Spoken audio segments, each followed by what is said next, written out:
Hello दोस्तों, स्वागत है आपका मेरे परसूटेक यूट्यूब चैनल में। तो दोस्तों, पिछली वीडियो में हमने shutdown command, reboot command, init command, halt command इनके बारे में देखा था। इनके प्रैक्टिकल देखे थे हमने और इनकी बैकएंड वर्किंग भी देखी थी। तो आज हम देखने वाले हैं इको कमांड के बारे में। आज हम देखेंगे इको कमांड और उसके बाद देखेंगे वेरिएबल्स। हमारे पास दो टाइप से वेरिएबल होते हैं, एक होते हैं सिस्टम वेरिएबल, एक होते हैं यूजर डिफाइंड वेरिएबल। ठीक है, सिस्टम वेरिएबल वो वेरिएबल्स होते हैं जो कि हमारी जब लिनक्स इंस्टॉल होती है उस टाइम जो बनकर आते हैं वो सिस्टम वेरिएबल होते हैं। जैसे कि हमारे पास ये कुछ सिस्टम वेरिएबल्स हैं: path, home, user, shell, host name, UID, GID. ठीक है, ये हमारे पास कुछ सिस्टम वेरिएबल है। और भी सिस्टम वेरिएबल्स होते हैं, ये एक कुछ मैंने लिए हैं। ठीक है, तो सिस्टम वेरिएबल लिनक्स के साथ साथ इंस्टॉल होते हैं। यूजर डिफाइंड वेरिएबल वो वेरिएबल होते हैं जो कि हम अपने हिसाब से वेरिएबल का नाम रख के और उसकी वैल्यू डिफाइन करते हैं। तो हम अपने हिसाब से यूज करते हैं, वो होते हैं यूजर डिफाइंड वेरिएबल। ठीक है, इको कमांड के बारे में देखते हैं कि इको कमांड का क्या यूज है। तो चलिए, लिनक्स मशीन के अंदर ये देखिए, मैं टर्मिनल खोला मैंने। तो इको कमांड देखते हैं पहले। इको कमांड में अगर मैं कुछ कंटेंट लिखता हूं, हेलो वर्ल्ड लिखा, तो ये क्या करेगा, यहाँ पे हम जो भी कुछ कंटेंट देते हैं ये हमें डिस्प्ले करवा देता है टर्मिनल के अंदर। देखिए ऐसे।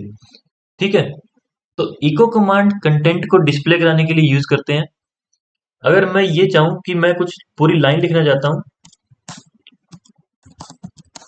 I am working in HP. ठीक है, कुछ भी लिखूंगा मैं इन डबल कोट्स के अंदर, वो सारा सारा यहाँ पे मेरे को प्रिंट करेगा।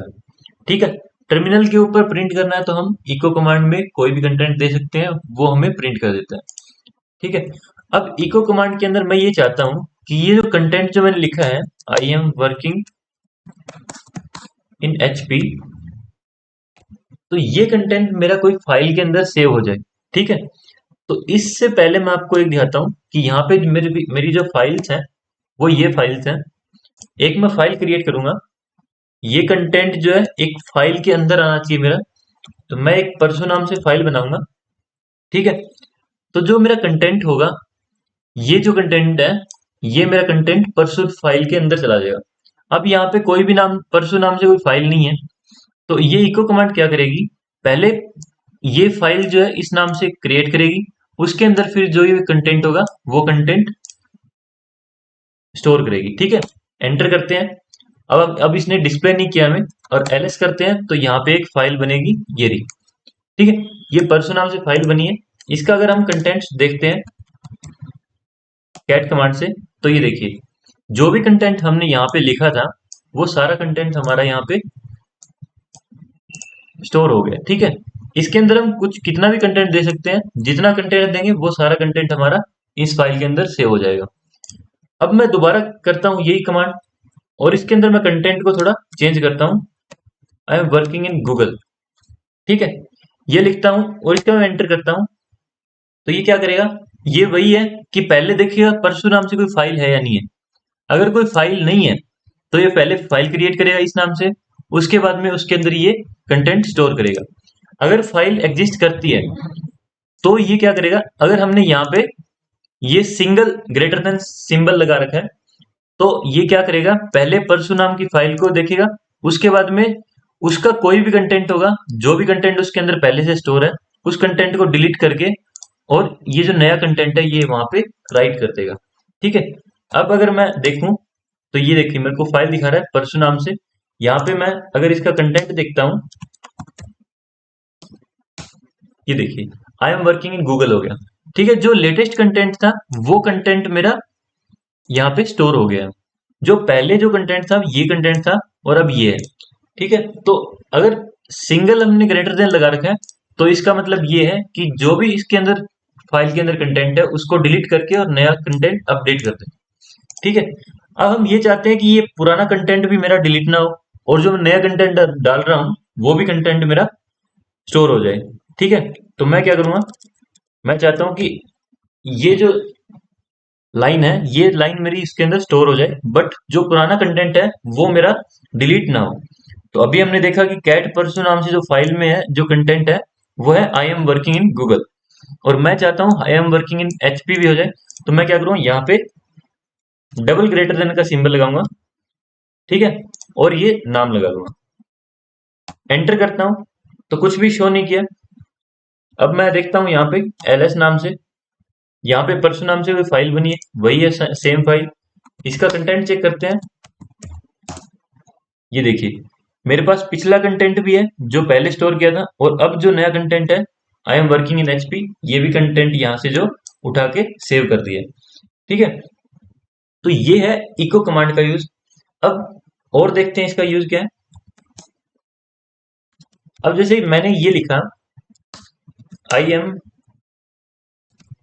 वर्किंग इन गूगल, ठीक है, ये मैंने लिखा और इसको बिल्कुल ये सेम स्टोर कर रहा है, मतलब कि प्रिंट कर रहा है। ठीक है, मैं ये चाहता हूं कि जो मैं आई एम वर्किंग जो है ये इतना मेरे को पहली लाइन के अंदर दिखे, इसके बाद में जो भी कंटेंट है मेरा वो अगली लाइन में, नेक्स्ट लाइन में मेरे को दिखे।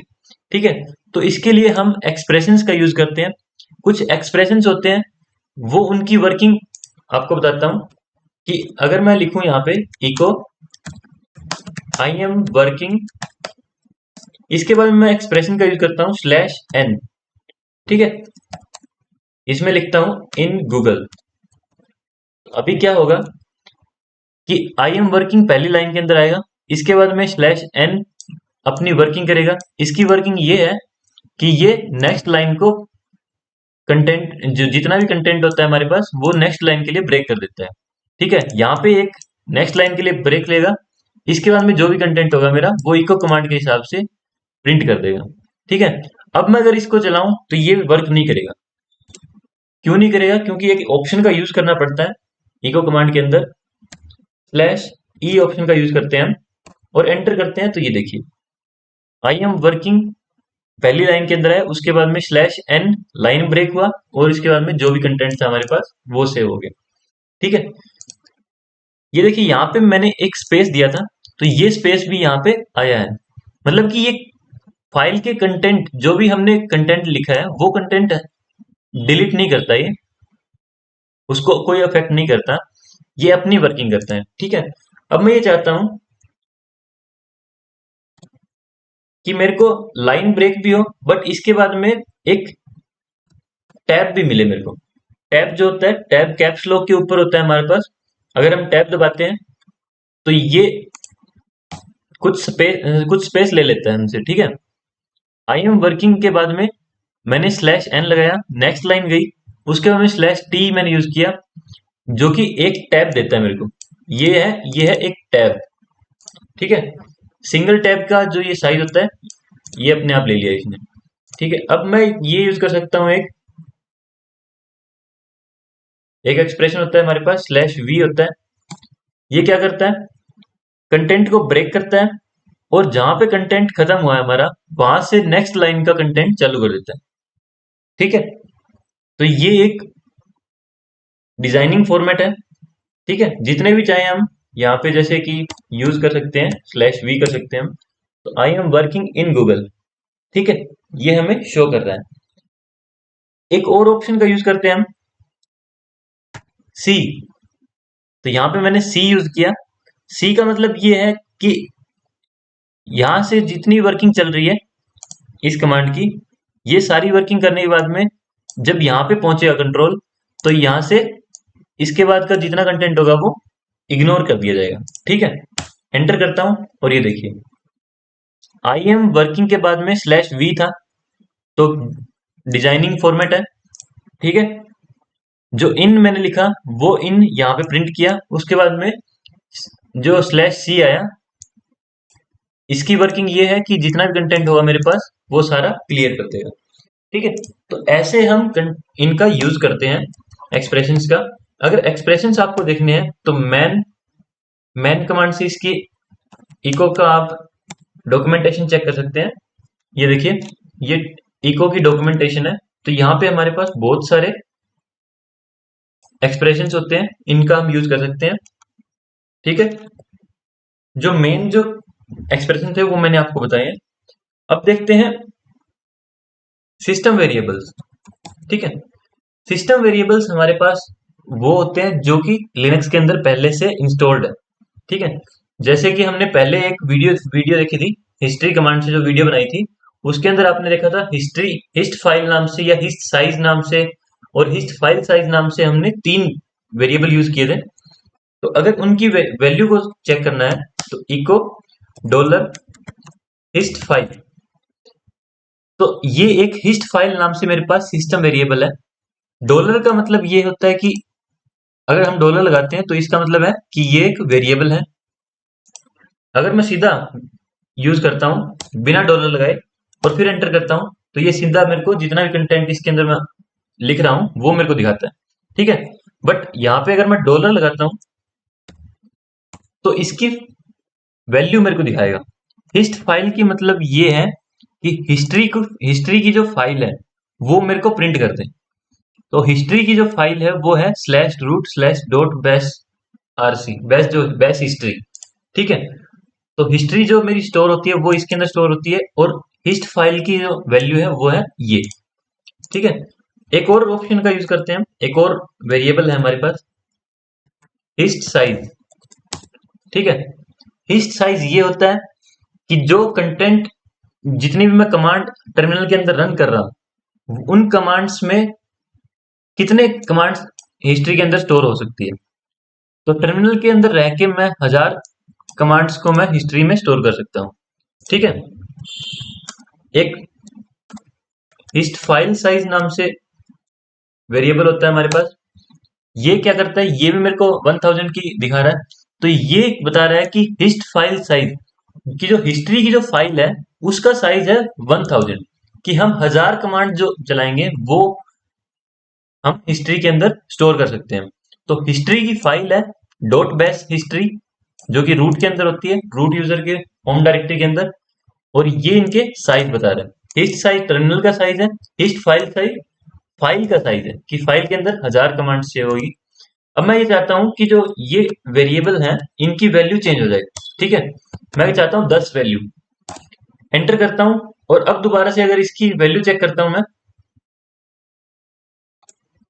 ये देखिए 10 हो गया। ठीक है, अब मैंने क्या किया, हिस्ट फाइल नाम से जो भी मेरे पास डायरेक्टरी थी पहले .bash हिस्ट्री नाम से, वो अब 10 हो गई है। अब मैं देखता हूं तो एक मेरे को 10 नाम से एक डायरेक्टरी दिखे, ये फाइल दिखेगी। ठीक है, इस फाइल के अंदर क्या है, इस फाइल के अंदर अब हिस्ट्री स्टोर हो रही है। ठीक है, अगर मैं हिस्ट साइज इक्वल टू 10 करता हूं और इसके बाद मैं हिस्ट साइज की वैल्यू चेक करता हूं तो ये मेरे को 10 शो कर रहा है। इसका मतलब ये है कि जो हिस्ट्री जो मेरी सेव होएगी टर्मिनल के अंदर वो सिर्फ 10 कमांड्स ही स्टोर होएगी, 10 कमांड से ऊपर मेरी स्टोर नहीं होएगी। ठीक है, तो ऐसे हम सिस्टम वेरिएबल की वैल्यू को चेंज कर सकते हैं। ठीक है, अब हम देखते हैं अपने सिस्टम वेरिएबल हमने देखे, यूजर डिफाइंड वेरिएबल्स देखते हैं। ठीक है, यूजर डिफाइंड वेरिएबल्स का ये कंसेप्ट रहता है कि जैसे कि मैंने माई वेर नाम से एक वेरिएबल बनाया, इसके अंदर मैंने एक वैल्यू लगाई हेलो हाउ आर यू। ठीक है, ये मैंने एक वेरिएबल बनाया। अब मैं ये चाहता हूं कि जो मैंने वेरिएबल बनाया है इसकी मैं वैल्यू चेक करना चाहता हूं। तो डॉलर माई वेर, ये देखिए सिर्फ मैंने माई वेर को पॉइंट किया और इसने ये जो कंटेंट था इसके अंदर वो सारा कंटेंट शो किया। तो ये एक हमने वेरिएबल बनाया, यूजर डिफाइंड वेरिएबल है। ठीक है, हम इसके अंदर कोई कमांड भी दे सकते हैं, जैसे कि मैं माई वेर के अंदर मैं एक कमांड देता हूं कैट परसू नाम से जो फाइल है वो मेरी, अब जो कैट परसू है अगर मैं ये जो कमांड है यहाँ पे सीधा रन करता हूं तो ये मेरे को क्या दिखाएगा, कैट कमांड है और परसू मेरी फाइल है। तो इस फाइल के अंदर जो भी कंटेंट होगा ये मेरे को शो करेगा। बट मैंने इस कमांड को माई वेर वेरिएबल के अंदर डाल दिया और मैं एंटर कर दिया। ठीक है, अब मैं क्या करूंगा, यहाँ पे सीधा इस माई वेर जो वेरिएबल है इसको एक्सेस करूंगा और मेरी ये कमांड चलेगी। ठीक है, ये देखिए इसने कंटेंट दिखाया मेरे को परसू फाइल का। अगर मैं यहाँ पे मैनुअली कमांड चलाऊं, ये देखिए ये इसके अंदर कंटेंट है, बट इस कमांड को मैंने एक वेरिएबल के अंदर डाल दिया और उस वेरिएबल से मैंने एक्सेस कर लिया। तो ये मेरे को, अगर मैं डॉलर लगा के और वेरिएबल को अगर रन करता हूं तो इसके अंदर जो भी कुछ होता है वो हम रन कर सकते हैं। ठीक है, अगर सिर्फ मेरे को प्रिंट करना है तो मैं echo dollar my var, echo print करने के लिए यूज होती है, एंटर करता हूं और कैट परसू मेरे को दिखाना है। ठीक है, तो ये वेरिएबल्स का यूज हम क्यों करते हैं, सिस्टम वेरिएबल्स का यूज इसलिए करते हैं कि अगर हमारे पास कोई बड़ी कमांड है और हमें बार बार उस कमांड को रन करना पड़ता है, तो हम एक वेरिएबल बनाएंगे, वेरिएबल नाम से एक वेरिएबल बनाएंगे और उसके अंदर हम कमांड को लिखेंगे। ठीक है, चाहे वो कितनी भी बड़ी कमांड हो, जैसे कि इतनी बड़ी कमांड है हमारे पास, बार बार हमें रन करनी पड़ती है, तो हम एक छोटा सा वेरिएबल बना सकते हैं सिर्फ वेर नाम से। ठीक है, या फिर सीएमडी नाम से एक बना सकते हैं।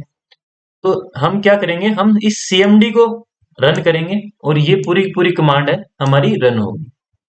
ठीक है, तो ये है यूजर डिफाइंड वेरिएबल। बट देखिए मैंने माई वेर वेरिएबल बनाया, इसके अंदर मैंने कैट परसू रखा। अब मैं इस टर्मिनल से एग्जिट करता हूं और दोबारा एक नया टर्मिनल खोलता हूं। अब इसके अंदर मैं वैल्यू देखता हूं, इको डॉलर माई वेर, मेरे को कुछ भी नहीं दिखा रहा है। क्यों नहीं दिखा रहा है, क्योंकि वो जो हमने वेरिएबल बनाया था वो टेम्परेरी वेरिएबल बनाया था, ये परमानेंट वेरिएबल नहीं था। अगर हमें परमानेंट चाहिए, जैसे कि हम कोई कमांड रन करते हैं और वो परमानेंट चाहिए हमें कि हाँ इसके लिए एक छोटा सा वेरिएबल ही होगा और वो पूरी कमांड जो भी मैंने जो पहले आपको लिखवाई थी वो पूरी कमांड मेरी उस वेरिएबल को सिर्फ एक्सेस करे। ठीक है, तो मैं क्या करूंगा, एक विम डॉट बेस आरसी नाम से एक फाइल होती है, उसके अंदर जाऊंगा और यहाँ पे मैं एंट्री करूंगा, आई करूंगा प्रेस, तो ये मेरा इंसर्ट मोड के अंदर आ गया। अब इसके अंदर लिखूंगा यहाँ पे मैं एक्सपोर्ट और एक मैं वेरिएबल लिख लेता हूँ। वेरिएबल का नाम लिखूंगा यहाँ पे वेर नाम से या फिर सीएमडी नाम से एक मैं वेरिएबल लिखता हूँ और इसकी वैल्यू लिखता हूँ मैं टाइम डेट सीरियल लिखता हूँ। ठीक है, हमने पहले भी देखा टाइम डेट सीरियल क्या यूज है। तो टाइम डेट सीरियल कमांड को मैंने पॉइंट किया सीएमडी वेरिएबल से और मैंने इसको सेव कर दिया। ठीक है, अब अगर मैं बैश करता हूं, एक बार रिफ्रेश किया मैंने टर्मिनल को, इसके बाद में मैं डॉलर इको डॉलर और सीएमडी नाम से अगर चलाता हूं मैं,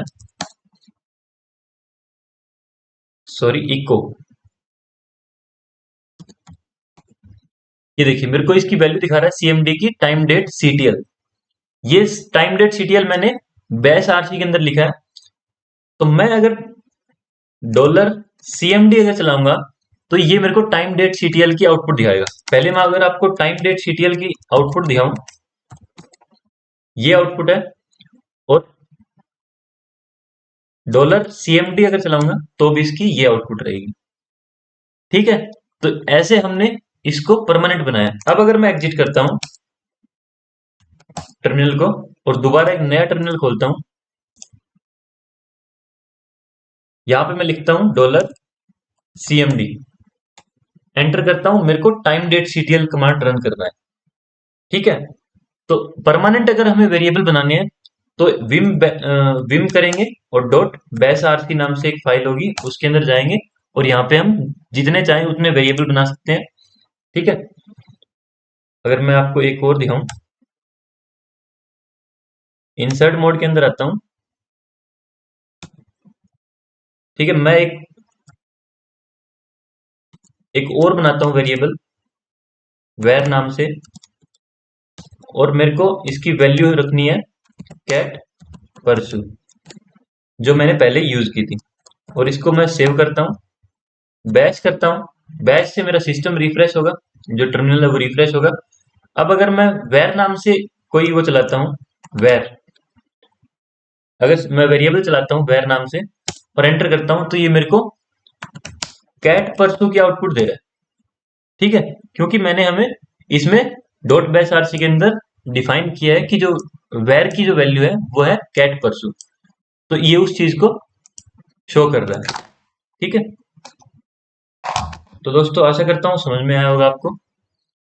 तो इको कमांड कोई भी वेरिएबल की वैल्यू को शो करने के लिए यूज करते हैं, या फिर फाइल के अंदर कंटेंट को डालने के लिए शो करते हैं। ठीक है, और अगर सीधा हम वेरिएबल का यूज करेंगे तो हम वेरिएबल की वैल्यू को रन कर सकते हैं। ठीक है, एक lshw नाम से एक हमारे पास कमांड होती है दोस्तों। ये कमांड ये यूज करता है कि जितने भी हमारे पास हार्डवेयर डिवाइसेस हैं जो इस सिस्टम के अंदर लगे हुए हैं, वो उन सारे हार्डवेयर डिवाइसेस की हमें एक डिटेल्ड इंफॉर्मेशन देता है। ठीक है, तो ये मेरे को जितने भी मेरे पास लगे हुए हैं इसके अंदर हार्डवेयर डिवाइसेस, वो उन सारे डिवाइसेस की, जैसे कि यूएसबी अडेप्टर भी है उसका भी बताएगा, नेटवर्क अडेप्टर है उसका भी बताएगा, जितने भी मेरे पास नेटवर्क अडेप्टर है उन सब का मेरे को ये कॉन्फ़िगरेशन फाइल्स बताता है। ठीक है, अब अगर मैं ये चाहता हूं कि lshw जो फाइल है मेरी, जो भी आउटपुट है इसकी आउटपुट एक हार्डवेयर नाम से फाइल में सेव हो जाए, तो मैं क्या करूंगा, lshw मैंने लगाया, इसकी आउटपुट आएगी ये जो मैंने यहाँ पे देखी है, और इसके बाद में मैंने जो इको में जो यूज किया था सिंबल ग्रेटर देन का, वो यूज किया और हार्डवेयर मैंने नाम दिया। तो हार्डवेयर नाम से मेरे पास कोई भी फाइल यहाँ पे नहीं है, तो मैं एंटर करूंगा तो ये क्या करेगा, कोई आउटपुट नहीं शो कर रहा मेरे को। क्यों? क्योंकि जो lshw की जो आउटपुट है वो है हार्डवेयर के अंदर स्टोर अभी। ठीक है, अगर मैं यहाँ पे देखता हूँ ls नाम से, ls करता हूँ और यहाँ पे हार्डवेयर नाम से मेरे पास फाइल है, अगर कैट हार्डवेयर करता हूँ, ये देखिए सेम आउटपुट है ये जो कि lshw के। तो ऐसे हम रीडायरेक्शन कर सकते हैं कोई भी कमांड की आउटपुट, अगर हम कोई दूसरी फाइल भी अंदर सेव करना चाहते हैं तो हम कर सकते हैं। ठीक है, तो एग्जिट करते हैं। आशा करता हूं दोस्तों आपको समझ में आया होगा। ये कुछ सिस्टम वेरिएबल्स हैं, इनकी वैल्यू चेक कीजिए, और अगर इनमें आपको कोई भी परेशानी होती है, कोई भी डाउट है आपका, तो कमेंट सेक्शन में डालिए, मैं आपको जरूर रिप्लाई दूंगा दोस्तों। ठीक है, आशा करता हूँ वीडियो अच्छी लगी होगी, और अगर अच्छी लगी है तो प्लीज लाइक कीजिए और सब्सक्राइब कीजिए दोस्तों चैनल को। मिलते हैं अगली वीडियो में।